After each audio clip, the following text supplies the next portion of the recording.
आप लोग? Students, last time हमने chapter number 20 atomic and nuclear physics का टॉपिक डिस्कस किया था, न्यूक्लियर रिएक्शंस, और आज हम देखेंगे interconversion of matter and energy. So let's start this topic. Matter and energy can be converted into each other. Matter और energy को एक दूसरे में कन्वर्ट किया जा सकता है। अब मैटर क्या होता है असल में? मैस। मैटर क्या, anything that carries mass and occupies volume is called a matter. तो इस नज़रिया के अकॉर्डिंग क्या है कि मैटर और एनर्जी को एक दूसरे में कन्वर्ट किया जा सकता है। A concept explained bye Einstein's equation. ये कॉन्सेप्ट किसने पेश किया था? आइंस्टाइन ने अपनी इक्वेशन के थ्रू, E = mc²। अब अगर आप देखते हैं E क्या है? एनर्जी, और ये इक्वल है। अब ये एनर्जी किसके इक्वल है? m के। m मतलब मैस, और यहाँ पर C क्या है? Speed of light. तो इस इक्वेशन से हम देख सकते हैं कि एनर्जी को मैस में कन्वर्ट किया जा सकता है और इसी तरह से मैस को एनर्जी में कन्वर्ट किया जा सकता है।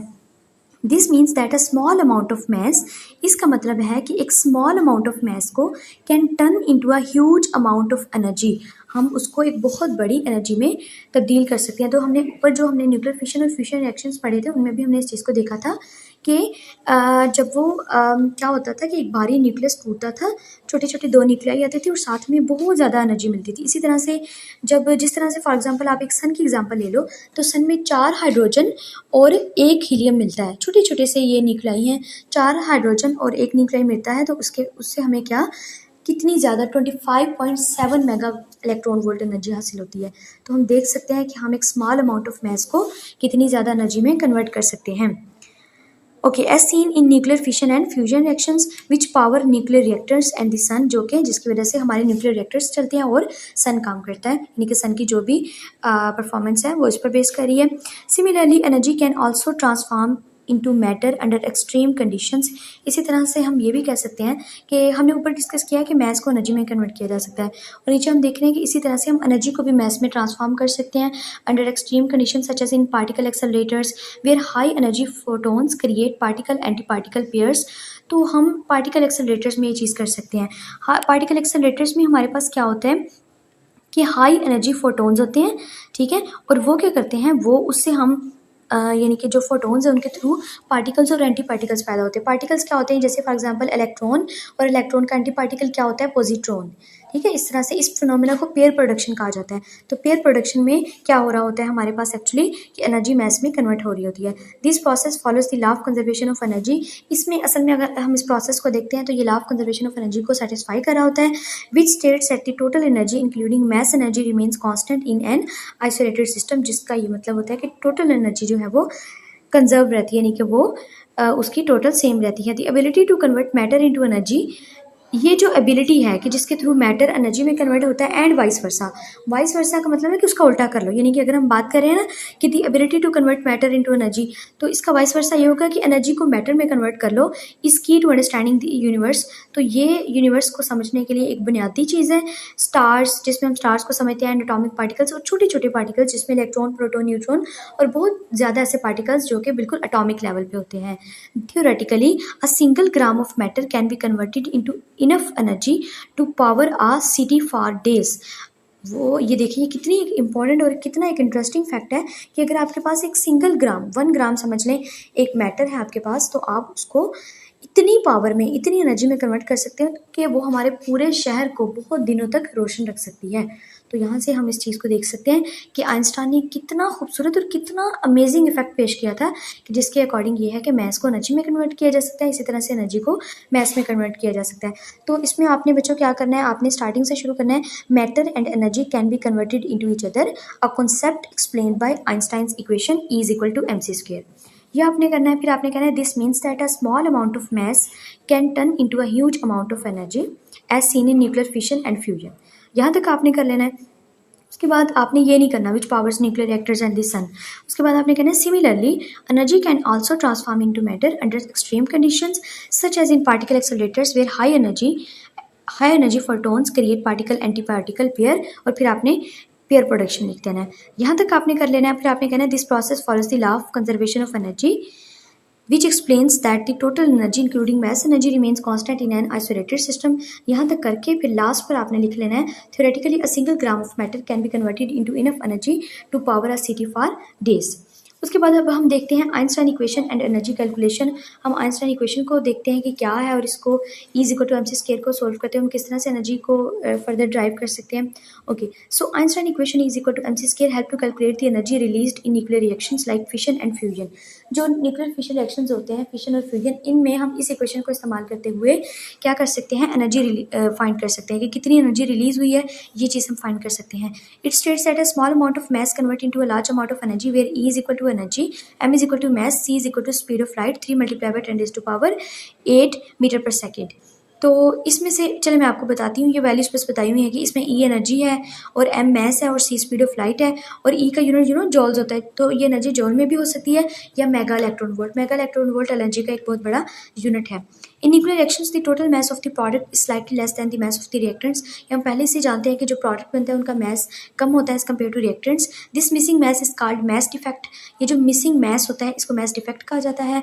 Using E = mc² we find the energy released. अब फॉर एग्जांपल अब मास जो है ना वो 1 × 10⁻⁴ kg अपनी मर्जी से उसने रखा है, जस्ट इसको एज्यूम किया है। तो इक्वेशन E=mc², E अब m जो है उसकी जगह m की वैल्यू लगा दी और c की जगह 3 × 10⁸ लगा दिया, उसका स्क्वायर ले लिया। इक्वेशन को आप कैलकुलेटर पे सोल्व करेंगे, एज इट इज़ लिखेंगे तो आपके पास आ जाएगा 9 × 10⁻12 जूल। तो m की वैल्यू अपनी मर्जी से रखी गई है, आप चाहे तो कुछ और भी रख सकते हैं। तो Einstein equation and energy calculation में आपने स्टार्ट से करना है। Einstein equation E=mc² help to calculate the energy released in nuclear reactions like fission and fusion. यहाँ तक आपने करके फिर आपने कहना है where E = energy, M = mass, C = speed. यहाँ तक आपने करके स्पीड ऑफ लाइट ये कंप्लीट करके फिर आपने कहना है the missing mass, this missing mass नहीं, या बल्कि यहाँ से कर लेते हैं। In nuclear reactions the total mass of the product is slightly less than the mass of the reactants. This missing mass is called mass defect. यहाँ तक आपने करके फिर आपने E = mc² फार्मूला लिखना है, M को अपनी मर्जी से ज्यूम करना है और उसके अंदर वैल्यूज पुट करनी है और E की आपने वैल्यू दे देना है। ये जस्ट हम एक तरीका बता रहे हैं जिसकी मदद से हम क्या कर सकते हैं कि एनर्जी को कैलकुलेट कर सकते हैं। उसके बाद बच्चों यूनिफॉर्म मास स्केल, ये हम देखते हैं क्या होता है। मैंने लास्ट टाइम आपको बताया था कि जो हमारे पास एटॉमिक लेवल पे पार्टिकल्स होते हैं जैसे इलेक्ट्रॉन्स, प्रोटॉन, न्यूट्रॉन वगैरह, तो इनके मैसेज हम केजी में कैलकुलेट नहीं कर सकते क्योंकि बहुत एक छोटे लेवल के, माइक्रो लेवल के पार्टिकल्स होते हैं। तो इनका हमें जब मैस हमने मेजर करना होता है तो उसके लिए हम एक यूनिट सेट करते हैं, उसका नाम होता है, इसको यूनिफाइड मैस स्केल भी कहते हैं और यहाँ पे यूनिफॉर्म मैस स्केल लिखा हुआ है। तो I think it is unified mass scale, लेकिन यूनिफॉर्म और यूनिफाइड एक सिमिलर टर्म्स है, तो आप यूनिफॉर्म भी इसको पढ़ सकते हो और इसकी जगह आप यूनिफाइड भी लिख सकते हो। The term uniform mass scale refers to atomic mass unit. ये एटॉमिक मैस यूनिट होता है, यानी कि किसी भी एटम का जो मैस होता है उसका यूनिट होता है, being used as a standardised unit. ये एक स्टैंडर्डाइज्ड यूनिट होता है, जिस तरह से टेम्परेचर का स्टैंडर्डाइज्ड यूनिट जो है वो केल्विन है, इसी तरह से मैस का केजी है। तो इसी तरह से इसको इस्तेमाल करते हैं टू मेजर करने के लिए the mass of atoms and molecules. और 1 एटॉमिक मैस यूनिट, इसको बच्चों यू से रिप्रेजेंट किया जाता है। 1 एटॉमिक मैस यूनिट इक्वल होता है 1/12 of the mass of carbon atom और इसकी वैल्यू होती है 1.67 × 10⁻27 किलोग्राम। और बच्चों ये जो 1.27 × 10⁻27 है किलोग्राम, तो ये केजी में ये प्रोटॉन का मैस भी होता है और प्रोटॉन और न्यूट्रॉन का मैस तकरीबन बराबर होता है। ये वैसे एक साइड इफेक्ट आपको बता रही हूँ ऐसे ही कि एक लाइक साइड कॉन्सेप्ट कह सकते हैं इसको, कि इसमें हम ये देखते हैं कि प्रोटॉन और न्यूट्रॉन का मैस तकरीबन बराबर होता है और प्रोटॉन और इलेक्ट्रॉन का चार्ज इक्वल होता है। तो आपने ये चीज़ करनी है। इस तरह से हम एक लास्ट एग्जांपल देख लेते हैं, उसके बाद फिर हम अपना टॉपिक आज का वाइंड अप करेंगे। So energy released in nuclear fission reactions. अब ये एक रिएक्शन है, यूरेनियम लिया है और इस पर न्यूट्रॉन की बम्बार्डमेंट की है, तो उसके पास बेरियम और क्रिप्टॉन आया है, साथ 3 न्यूट्रॉन्स आए हैं और साथ एनर्जी रिलीज हुई है। तो अब हमने क्या करना है, हमने एनर्जी फाइंड करनी है। तो हम जानते हैं E = mc² होता है फार्मूला। अब हम इसको देखते हैं किस तरह से इसने सोल्व किया है। तो मैस ऑफ यूरेनियम लिखा है, यूरेनियम का मैस उसने लिखा है 235.04, आप इतना भी कर सकते हो एटॉमिक मैस यूनिट में, ठीक है, यू में। ये याद करने वाली चीज़ें होती हैं। और मैस ऑफ न्यूट्रॉन ये आपने याद करना है 1.0087 यू का मतलब यहाँ पर एटॉमिक मैस यूनिट है। और मैस ऑफ बेरियम 140.9 और मैस ऑफ क्रिप्टॉन 91.9 और मैस ऑफ 3 न्यूट्रॉन्स। तो 3 न्यूट्रॉन्स का देखो बच्चों, एक न्यूट्रॉन का मैस कितना होता है 1.0087, तो 3 का कितना निकलेगा। तो हम क्या करेंगे, वो जो एक का है 1.0087 उसको मल्टीप्लाई 3 के साथ कर देंगे तो उसका भी यू में निकल आएगा। अब मैस डिफेक्ट पहले कैलकुलेट करते हैं, ठीक है। जब भी एनर्जी कैलकुलेट करनी है तो मैस डिफेक्ट को एक्चुअली हमने C² के साथ मल्टीप्लाई करना होता है E = mc² में।